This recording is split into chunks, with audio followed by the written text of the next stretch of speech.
everyone. This is Dr. Arlene Strugar, and I am just waiting for my colleague. There he goes. We kind of Glad to be back. lost that. Before we get started, let me just share this stream. I'm just going to copy the stream and share. Just for those who have um, probably lost the streaming. Sorry, we're a little bit tech challenge here, or I will speak for myself. Right. That one Uh, just came out. Everything was working until that last moment.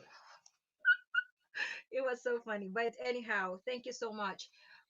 Just trying to get some housekeeping here. I want to make sure that everyone has the chance to go inside our Facebook streaming live as well as our YouTube. Um, so we are just waiting for more people to join us.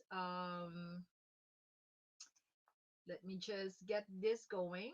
Um, some housekeeping.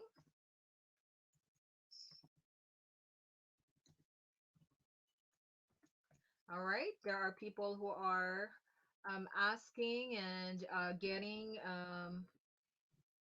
inside the streaming. There you go. I could see ourselves. We are Great. live. So I guess we can get started.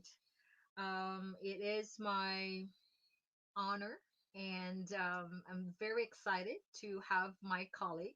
We've been training together. I'm learning a lot from him for I think the last almost 2 years now. Yeah, yeah. We never really stopped, even during the pandemic. There is hello from Houston, Texas. Hello. I am going to show that on stream. So maybe we could just greet people. Nathan, Alan Yeah. Lowe, can you Alan, see Steve, that? nice to have you. Hi, Steve. Hello. Um, we are going to just get started, guys. Hello, Steve, from Bend, Oregon. That's my coach, Steve Moreland. Thank you for being here. So, thank you so much. And we have people who will be joining. Thank you, thank you. And I was just saying how fortunate I am to have reached out to my colleague Nathan, and right away he said yes. Without further ado, I would love to introduce Nathan. I have his bio here. Nathan Roman is a colleague of mine. We're both from Mental Training Inc., founded by Dr. Neff. Dr. Neff is, a sought after Olympic and sports psychologist, and we train almost weekly, if not really weekly.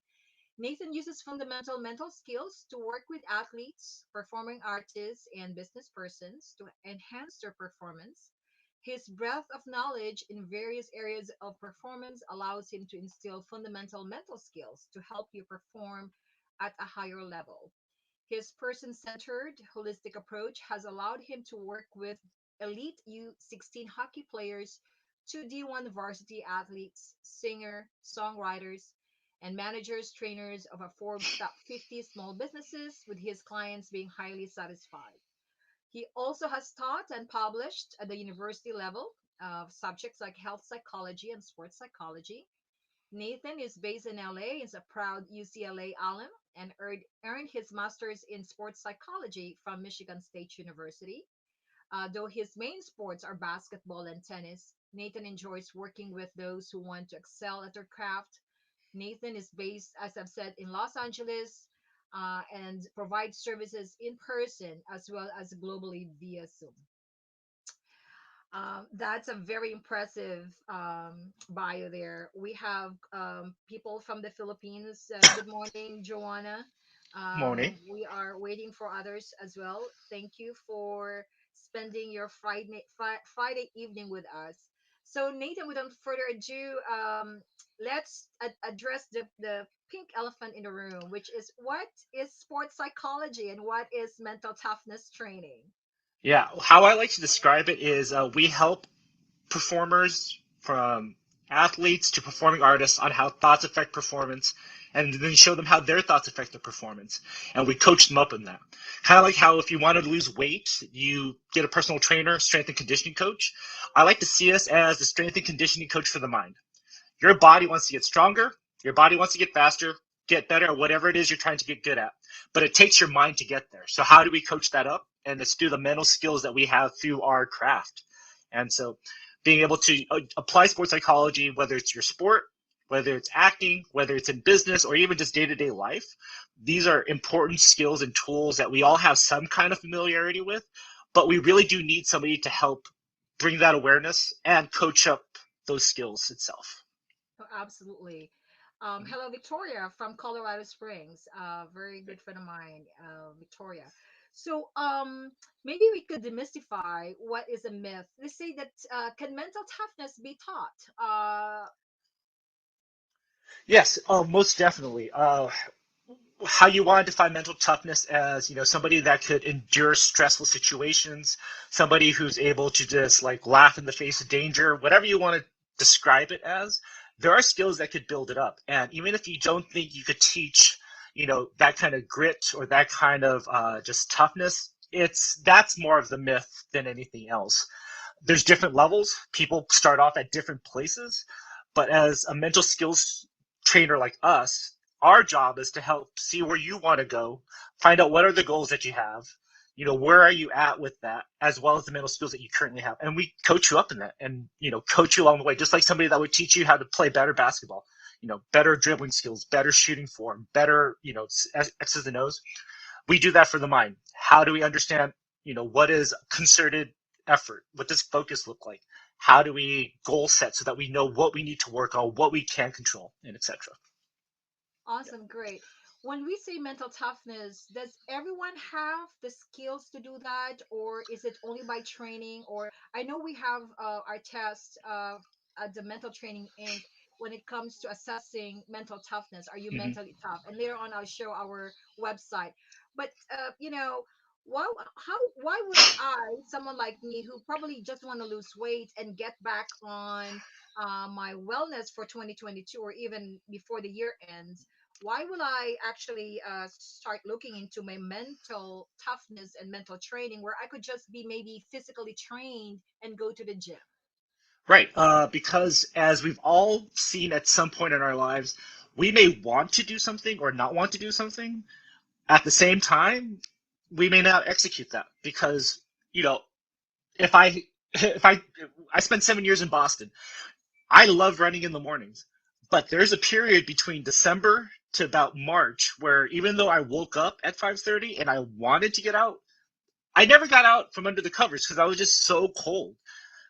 And you know what? Even as a mental trainer myself, I had to use myself as a client sometimes to be like, okay, I had to use my imagery. I had to use my self talk in order to be like, okay, even though it's cold, I know once I put on my gloves and my earmuffs and I start running, I'm going to be warm. So I had to use some of my own techniques on myself in order to be able to endure some of these inclement, climates.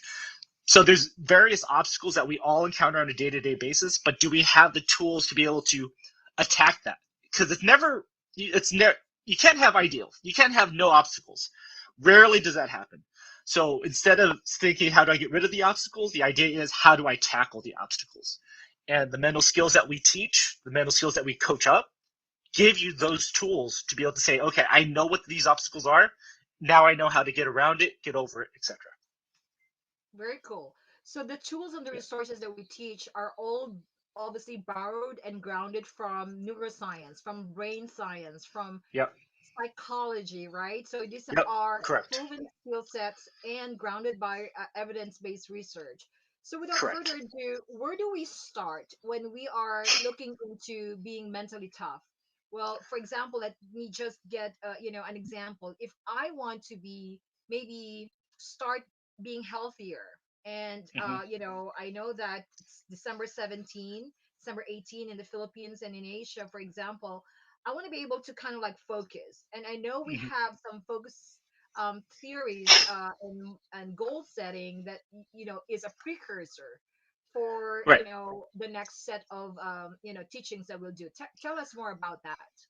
Right. So whatever it is that you want to do, it always comes down to starting off with a roadmap. What are your goals, and have you actually learned how to make these proper goals? Because I could say I want to be a gold medalist sprinter. That's a great goal, but it's pretty vague. What are the little subset goals that allow me to get there? And that also helps me with being, okay, this is what I can control. Instead of just saying I need to be a gold medalist, I'm going to say, okay, I need to be spending 5 days a week training, and these are what those 5 different days look like. And more foundational than that is the self-awareness. Because when I have that self-awareness, that gives me the ability to be like, I have these 5 days and it may be cold outside and I know what I'm capable of in cold weather or not capable of. Now I'm able to use those mental skills for certain days. I know how to use those mental skills for days where I know it's going to be tough, or how to use those mental skills for days to make it even that much better so I can actually enjoy it.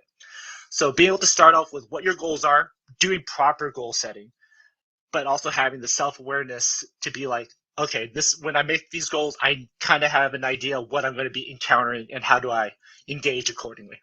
Hmm. Well, you meant, what's the proper way of goal setting? You mentioned also roadmap. I know we have, Right. performance roadmap that we use to, to coach our athletes. But can Yep. you tell us a little bit more of what's a proper goal setting? Right. So just kind of going back to what I said, this is a very, 35,000 foot view, but I like to break it down. There's three ways, which is outcomes, performance, and process goals. Outcome goals is like winning a gold medal. I want to win a gold medal in the 100-meter dash.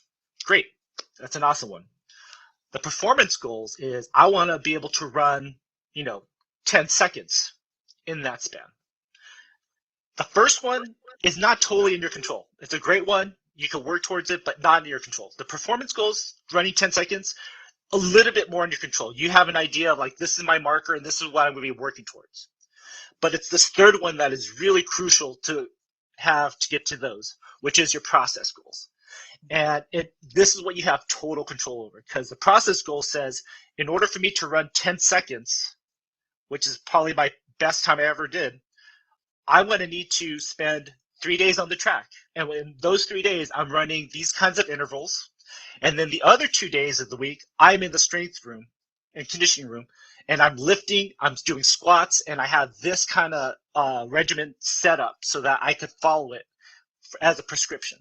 So your process goals very much relate to your outcome goals and your performance goals, but it's very much you made an intentional directional approach on this is what I'm going to be doing on this time, this day, etc. So when you have that ability to create those kind of goals, now you have something that you can look at. And when you get feedback, when you see yourself get stronger, when you see yourself get faster on the track, your mind, like neurologically speaking, is start being fed and it Hmm. starts to be encouraged and your confidence goes up. And the more that you see yourself improving, the more you're willing to even put in more time and more effort and actually overcome more hurdles. So that's why goal setting is so crucial there. The other aspect of awareness is something that is just foundational, where you need to have that self-awareness of your thoughts and what you're going through, and awareness of even how your body reacts to certain things, and being aware and being able to listen on, okay, is this an injury or is this me just being tired? Can I push through it, or would this not be safe? So when you're able to combine those two things, then you're able to really build off your mental skills and become more mentally tough. Awesome. That's great, Fort. So you talked about, so the same thing will be applied whether I'm trying to lose weight, right? Do you write these goals or just put it in your head? I think that's an important cerebral Right. exercise. You mean just like saying I want to lose weight as a goal? Yeah. And all this, like, do you necessarily have your SMART goals written Right. down, or just like an athlete would do? I know we have all this periodization table and all, Right. but what would you suggest if I'm just trying Um, to, I'm just a I mean, normal person? I think, this is one where like you have to really be honest with yourself, because when you say you want to lose weight, are you doing it for health reasons? Maybe like you have diabetes or you're obese or you have high blood pressure and you want to do that. So you have like those certain metrics. Or, um, I just want to look good, which is a great one. And, what does looking good look like to you? Does it mean you have to lose a certain amount of weight, or does it mean you want to add muscle and you want to slim down? Does it mean you want to fit in a certain bathing suit when summer comes around? Right. So being able to understand, like, okay, these are why my goals are. Like, I may say I'm losing weight, but what I really mean is I want to look great in this new bathing suit I just bought, and I'm going to even have that bathing suit as part of my motivation. So Right. that's where the self-awareness really comes in. Right. And then an athlete, actually, what separates from, they say, good and great, just like what Michael Jordan said, is really that mental toughness training Oh, right, that you do daily, every day, almost like, right. almost like it's a method methodically that you have to do that. But moving to the next topic of distractions, right? Focus on distractions. Yeah. You set up your goals. This is what you're going to be doing, but not all of us will go to that process because there's so many distractions and focus. How do you teach your athletes to stay focused, and how do they treat distractions, and maybe we could learn something from that. Yeah. Part of it, going back to the goal setting, is understanding how important is this goal to you?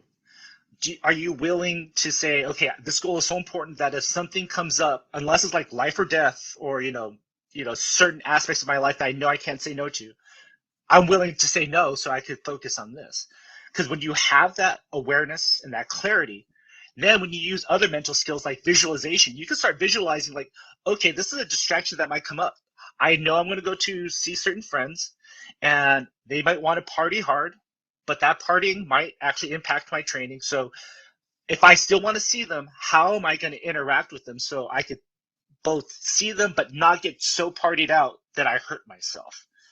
And Mhm. using visualization is one, using self-talk, routines. There's all these other mental skills that help with the focus, but it all depends on where you're at with your goals, how important it is to you, and what are those potential external factors that can make that impact. Absolutely. There's a comment here, and before we go to a very Yeah. interesting, powerful topic, Steve Moreland said here that powerful distinction between process goals, which is totally in our control, versus performance goals, less in our control, versus outcome goals that are not in our control. Mm-hmm. I think that's really what we want to impart to our audience when it comes to goal setting. Right, because another aspect of, at least I feel like part of our job as mental skills trainers, is to bring awareness of what's in your control and what's not in your control. Because once you're able to make that distinction, you have that awareness, it makes it a lot easier to just focus on what you can control. And that's really all you could ask of yourself, whether it's in performance, in relationships, school, whatever it may be. And this So is a thank great you for that, Steve. segue, right? Thank you, Steve. And this is a great segue to the next topic, which is how do we get in the zone, right? I think this Right. is, we're going to do a high level because this is something that we teach much deeper. Mm-hmm. But maybe while I'm going to share a PowerPoint so that our audience can visualize this, talk about what's emotion control and how to be in the zone. Right. So for those that may not be aware, being in the zone is actually scientifically quantified at this point by Mihail Csikszentmihalyi. And it's essentially being in this place where whatever task that you're doing, you're so into it that time passes and that the challenge of the task is just above you to where like you're engaged and you're trying to utilize all your skills, your focus, your concentration, and you just feel like you're able to execute. And you hear about, like, say, basketball players saying the hoop was the size of the ocean, or like baseball players, like they were just hitting beach balls, whatever it may be. And it's possible for us to set ourselves up to get in the zone. It's not always a guarantee. It's not an easy flip on the switch. But what we have found is when you're calm, confident, carefree, focused, and motivated, if you're able to get that, you can get into the zone. And also, the beauty of it is that each person is unique. Each person has a certain amount. Like, if you're familiar with American football, there are some big linemen where they just need pure emotion to just push up to the side. They have to have some kind of cognitive freedom to be able to figure out where they need to push their guy, but they can do that.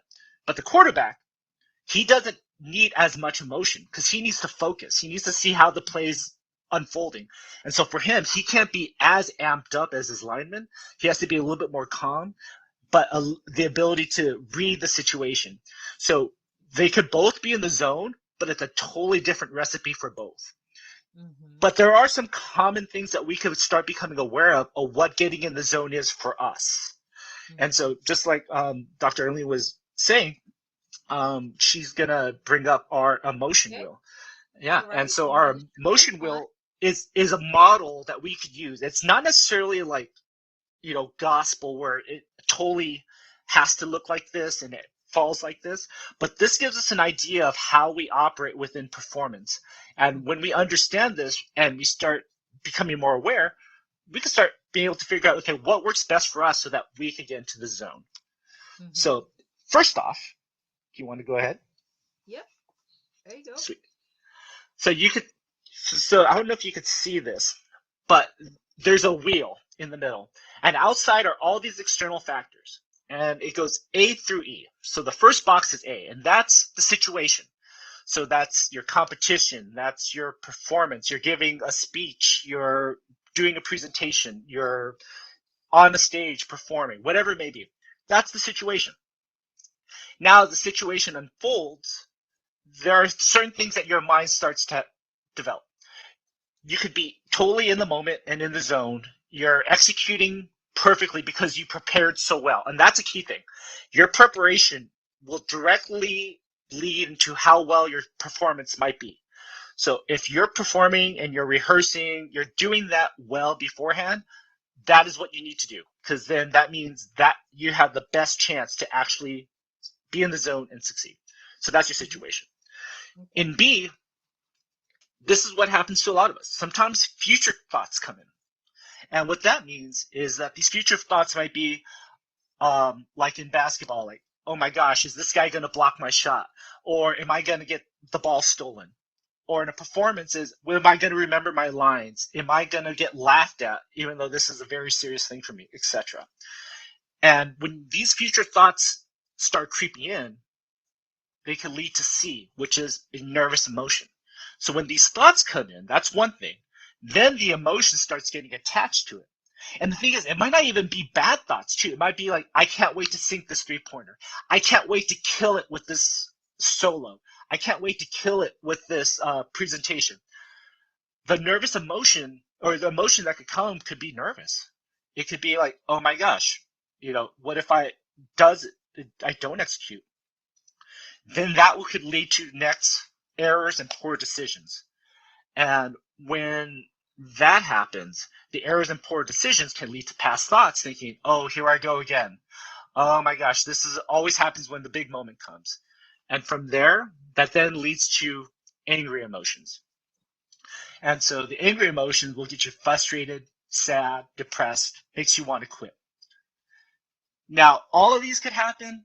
A couple of these things could happen. Either way, it impacts your zone. But the beauty of it is you can right this ship. And what it takes is recognition or self-awareness. Because if you don't have the self-awareness to be like, oh my gosh, these thoughts are hurting my performance, if you don't have that, then it's just going to take over. And you feel like you're just destined. The universe, God, whoever it may be, is just, pushing you towards this inevitable fatal journey. That is not the case. And so when you have that recognition, you have skills, you have tools that can help you get back on track. And so in this emotion wheel, we talk about some of the fundamental skills that gets you there. So the first one, after you recognize it, you could use breathing and relaxation. We teach certain breathing techniques to help you relax. It helps relax the tension from your body, but it also helps you distract from some of these negative thoughts. And there's quick breathing techniques that allow you to do it right in the moment where nobody else could even see you do it. Sometimes you even see it on, the bench in sporting events. Some of these elite athletes, you might see them close their eyes for like 3 seconds, and that's them breathing and getting back on track. But that's one tool. Another tool that we teach is visualization and imagery. Visualization and imagery is a way for you to do things in your mind that your body will then have to follow suit. The beauty of our mind is that inside is like our own personal studio. We could create whatever we want as perfect as we want. And it also tricks our body into thinking, oh my gosh, I can do this. I remember my senior year in high school. I pretty much got senioritis. I pretty much knew I was going to go to the college I wanted to get to. So I watched all of the Australian Open. I was a tennis player. And I remember watching all the tennis players that had a one-handed backhand because I loved it. I thought it was beautiful. And I hadn't picked up a racket since the previous season. And I remember going into the tennis season, and after watching 2 weeks where I was imagining I was those players with this one-handed backhand, imagining it in my mind, we were doing one-handed backhand drills, and I was just killing it. Down, Wow. cross court, down the line, lots of power, lots of precision. And I blew my mind away. I was like, holy crap, this is awesome. My coach comes up to me and he goes, how much did you practice during the off season? I was like, I hadn't touched a racket since the previous year. Right. And all I could think of was those 2 weeks of just watching these players, visualizing that I was them. And these are obviously the best of the best. Wow. And what I had done is I had practiced this stroke, perfecting the stroke in my mind, that my body was actually tricked into thinking that we were doing it. So as I was continuing to do it on the court, I was starting to feel the benefits of that. So that's another tool. The other tool that we like to use are self-talk skills. And this is one of the biggest reasons why self-awareness is so important, because we all have an inner dialogue. We all have voices. We all have people that have been in our lives still saying things that we hear in our minds, even though they're not saying it anymore. They might not even be in our lives anymore. Whether it's parents and family, old teachers, old coaches, coworkers, etc. If we don't understand what those thoughts are and who they're coming from, we might be letting the wrong dialogue lead us, encourage us, discourage us, etc. And so when we're able to utilize self-talk, it helps us to be able to be like, okay, this thought of, oh no, this is happening again, Mm-hmm. that could be a thought, but that doesn't mean that's something that you have to sit in. And Right. so when you have that awareness, you could see it, recognize it, stop it, and then replace it. Because that's the beauty of your mind. It's yours. Right. Nobody has any other control. So when you hear those kind of negative thoughts and you're aware of them and you know you have power over them and you've been able to build up that muscle to actually take that control, then that's what makes performance such an ideal place to learn all this stuff. Because whenever we get engaged with a stressor, an obstacle, an opponent, all these negative things will happen at some point. It's just a matter of who's able to recognize it and actually do something about it that becomes the victor, pretty much. And so then when you're utilizing these skills and you're taking care of all these external things that are happening, like negative thoughts, nervous emotions, then you're in a really good position to be calm, confident, carefree, focused, and motivated so that you could then be in the zone. Mm-hmm. And so I know this is a lot, but this is just the model. And this is just something that you just want to look at. And you could start seeing, okay, how have I seen this play out in my life? I remember in high school, same tennis team, I was playing doubles. And doubles wise, not the strongest doubles, but we were playing the number one doubles team in our league. And we were actually up 5-love, 40-love. I was serving. All I had to do was serve either one more ace or just one more serve where my partner could just like smash it, whatever. Mm-hmm. And this whole time, me and my buddy were like, holy crap, we're going to do this. We're going to do this. Like, we're really excited. I double faulted, so it was 40-15. After that, we lost 7-5. Because in my mind, after I double faulted, I was like, oh, this is it. This is where they get to win. I gave them the entry. I gave them that crack that they could come through. Mm-hmm. And see, since I was only 17 at the time, Mm-hmm. even though it helped my backhand, I didn't know what helped my backhand. Right. I didn't know that this was going to hurt me. I didn't know I could have control over what was hurting me. So as a kid, I saw how it helped and I saw how it hurt.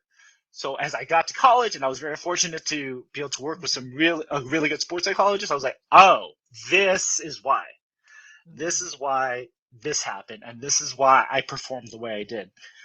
but being able to have that awareness so that I could be able to navigate something like this model, Right. that was key, and that was performance changing, life changing, whatever you want to call it. But it was once we understand that, I know that will definitely change your approach to preparation and your approach to performance itself. Absolutely. And this can these teachings can be transferred to any other goals that we have, whether that's learning goals, right? Fitness goals, wellness Mm-hmm. goals, weight loss goals, or just really a goal that you want to do today in the afternoon or tomorrow morning. Doesn't have to be, a big goal. It could be small goals too. And that's the beauty of, having this tool. And obviously we've just shared this today, but this is something that we will continue to share in our group page, and as well as the teachings that we will be doing more regularly. But you've said about recognition, right? And Mm-hmm. a prelude to this conversation is that distraction and focus, right? So if I just have to kind of translate this into, let's say I want to lose weight, or I want to be more consistent in my training, Mm-hmm. to your point, that's the situation, right? It is a Correct. situation where I'm maybe nervous about it or excited about it. The good thing about that, being nervous and excited, comes really similar when you do brain scans. So you could interpret it more positively. Maybe I'm excited, right? Again, Mm-hmm. let's Mm-hmm. talk about, the labels that you put in your head, the words that we use. And then Right. maybe a future thought is that here I go again, right? I have not been successful in any of the goals I have, and 2021 is ending. And so that's a future thought. You could already see and feel that I'm nervous about it, that I'm going to fail again. And to your point, when that is, I do future pacing, future thinking, I get nervous about it. And actually, at this point, I'm actually wanting to quit already. And because I'm losing the confidence. Right. But then to your point, that self awareness, if I had set up a good preparation and goal setting, I could always enter and recognize what Mm-hmm. my emotional state is, what my Mm-hmm. mental state is, and go inside the zone. Is that what Exactly. you are trying to kind of impart in the message for someone like me who is not, in our audience, is not, high performing athlete?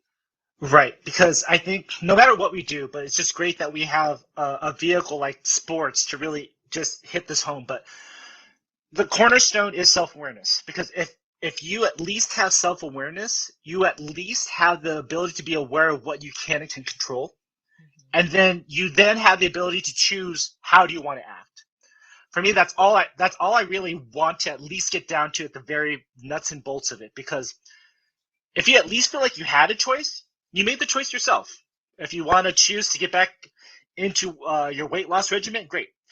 If you're like, I know I could do this, but I choose to just continue eating all the cookies and all the cakes, that's great. At least you knew. You don't feel like, oh my gosh, the universe is out to get me.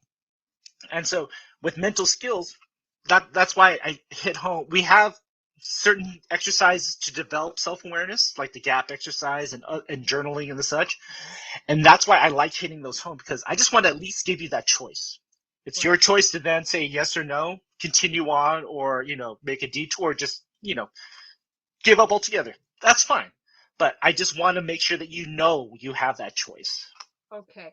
So it starts with self awareness, right? Mm-hmm. And maybe I Yep. want to really play a role here where what self awareness is is that just being aware of yourself and your emotional states, or is there more of a regimented routine that I need to do in order to be self aware? Oh, yeah. I think like any other muscle, the self-awareness muscle in your mind really needs to be built up. I mean, we have some kind of awareness, obviously, because we know when thoughts are in our head. We know when our body aches. We know when, you know, we know ourselves to an extent. But being able to develop it by using exercises so that you could really refine that. Also using like meditation, like these tools, these exercises are key to build up the skills so that you could really have that self-awareness and even be comfortable with some of the uncomfortable parts of self-awareness, because we all have that, and it's just it can be developed. You can become comfortable with it, because once you understand you do have agency, you do have choice, that's what makes it powerful. Right. Pretty awesome. I know we are kind of like, planning to do a 40-minute streaming here, and we're 2 minutes on top of the hour. So if you really have to, this is just really a preview of what sports psychology and mental toughness training that we put together for our audience, and more to come, a little bit more structured. If you really have to maybe hit it home and inform our audience as to what could be the greatest or maybe top tips that we could impart to them as they think about their wellness, or any goals that they have moving forward, Right. what would those Um, be? I think right now, just because based on our conversation today, I would say if you want something that you could take and do this very moment, is start just journaling at random times what you're currently thinking. One of the exercises I have my clients do is a journal three points during the day. One right when you wake up, one randomly in the middle of the day, 11:30, 2:30, 3:45, and then one right before you go to bed. And it's just that you just pull out your journal and you just write down what's currently in your head. No Okay. filter. You just start becoming aware of, oh, this is what I'm thinking. And you could have that particular entry, and you could also expand upon it. Just be like, oh, I was feeling hungry, but really what I was feeling was wanting this particular sandwich because I was feeling nostalgic. Right. Those are the kinds of things that you could just start doing today that will start building that self awareness. Okay, build those self-awareness muscles and neural Mm-hmm. pathway to get to Right, kick off onto goal setting. And then, we show the, being how to be in the zone. right. Obviously those are things that we teach that needs really memorization and really building our, to Steve's point, a visual motor rehearsal, or new neural pathway. We're top of the hour. Eden, any last words from you? I know that we will be doing this more regularly. Yeah. We need to talk offline as how often, but this is something that we just wanna put out there. So, any last thoughts for you? No, I definitely look forward to doing more of these because one, I love talking about it. I love nerding out on what we do. Like, I think we're very fortunate to be able to have studied this and work with people who really embrace it. But also looking forward to other conversations and what other people have as questions, as insights, because we have some really basic universal truths, but it's also really cool to see how it uniquely impacts each person. And so being able to have those discussions and see how it works for them in their unique ways is what I'm looking forward to. Mm, that's great thoughts. So I'm just really flashing all the comments here and others that are wanting to say hello to us. We hope that we have imparted some nuggets of great information from Nathan and I. We are committed to share all what we can in order to help us all be mentally tough. So, Nathan, before we end our recording, I'll give you the last minute or a last, words from you. Yeah, no, just thank you for this time. And when you go out, become aware of your thoughts, become aware of even how your body operates and feels, because that self awareness is crucial to so many other things I've seen in life. And if you want to perform well, have good relationships, whatever it may be, or even just like yourself more, developing that self awareness is the cornerstone for that. Absolutely. Those are great words, Nathan. Thank you so much. So again, we are so excited. We will be back with more. We'll reach out to you, but meanwhile, Nathan and I will put together a more formalized content sharing. But we will plan to be maybe another one for December, before the end of the year, Sounds good. to be streaming again. Well, thank you all. Thank you, Alan, Steve, Joanna, Edwin, my brother, and the rest who are, and Victoria, who are tuning in. This will be available on Facebook and also our YouTube channel. So thank you all, and we'll see you again. Be well.